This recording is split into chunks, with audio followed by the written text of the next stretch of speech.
عرضيه، وادي الابعاد، وادي التكمله الهجوميه، وادي جول جول جول جول جول جول امام عاشور. يوم البدايات، بدايات عالميه. سجل مودست، وادي امام ميمو يلا، وادي فرحه الجواهرجي. استعاد الشحات بلمسه والاروع، وكهرباء وداخل منطقه الجزاء، كهرباء يحطها وفرصه يا الهي.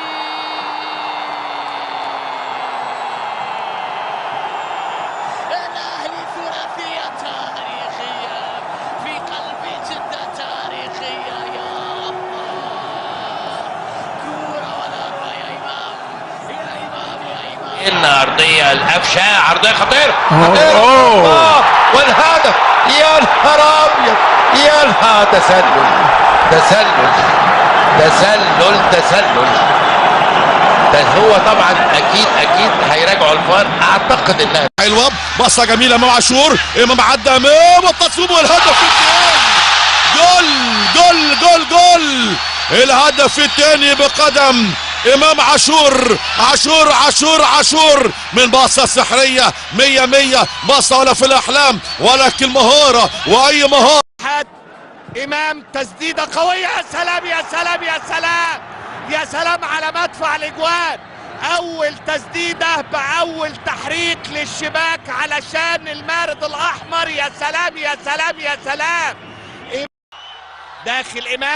داخل امام وبيجيب جول جول جول جول جول جول. نسم علينا الهوى بعد تنفيذ امثل لامام عاشور السطور اللي بيسجل اول جول وبيروح يحيي الجمهور. مش بقول عمر يزقها، ودي تسديده يا عيني يا عيني يا عيني يا عيني يا عيني على الحلويات. الجو حار والاهلي مولع نار، والسطور بيطلع نار. السطور امام عاشور بره 18 قدامه السكه، تسديده يا ولد يا ولد يا امام. جول جول جول، عملها امام. الهدف الثالث للنادي الاهلي مع الدقيقه 60. وصلنا هو 59 دقيقه وبنلعب في الدقيقه. خطير لامام. جول الجول الرابع للنادي الاهلي. امام عاشور يا ولد يا لعيب.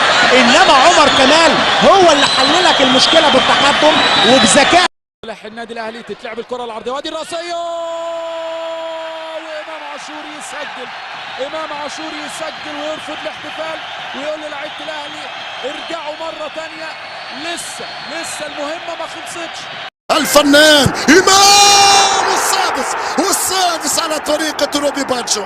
يسجل امام 6-1. كم هي قاسيه على بالوستاد، كم هي كبيرة. الله يا حسين، التوزيعة من حسين بعيدة في القائمة الثاني لوسام. جول رائعة، كرة وسام بالراس في القائمة الثاني. من هنالك يلحق على الكرة إمام عاشور ويعدل النتيجة للأهلي. كرة حسين الشحات كانت رائعة في القائمة الثاني، وكرة وسام أبو علي كانت أروع، وتموقع إمام عاشور كان في منتهى الروعة. يرافق الكرة إلى الشيخ عبد الفتاح، التوزيعة من خالد الراسية وجول. الراسية وجول، الهدف الثاني للأهلي بالراس. ثنائية إمام عاشور، واحد باليمنى والثاني بالراس. هدف ثاني للأهلي، متفوق بثنائية على استاد أبيجان في أصعب الظروف البدنية. نعم يفعلها الأهلي ويسجل هدف ثاني من كرة عرضية ولا أروع من خالد عبد الفتاح. تلعب الكرة بينية لإمام.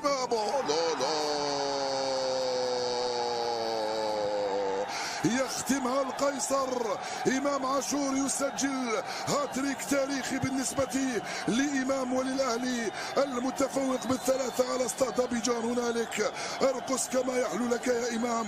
3-1 للأهلي صارت النتيجة في الوقت بدل الضائع من عمر المباراة. 3-1 أمام استاد أبيجان في شوط ثاني خيالي بالنسبة للأهلي.